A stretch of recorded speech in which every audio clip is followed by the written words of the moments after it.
Good morning guys. तर आज आहे 22 सप्टेंबर. कोणाला म्हणते ना मला माझे डोळे लाल दिसतात का? चला एकदा सोनी चेक. ओ सॉरी, कॅमेरामध्ये दिसत आहेत.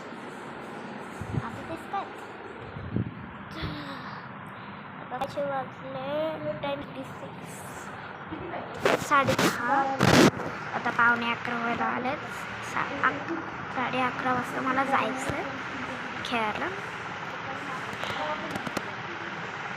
आणि मला 3:30 वाजता स्केटिंग कॉम्पिटिशनला जायचं. तर प्लीज गाईज मला सपोर्ट करायसाठी लाईक करा, सबस्क्राईब जरूर करा. व्हिडिओ आवडला तर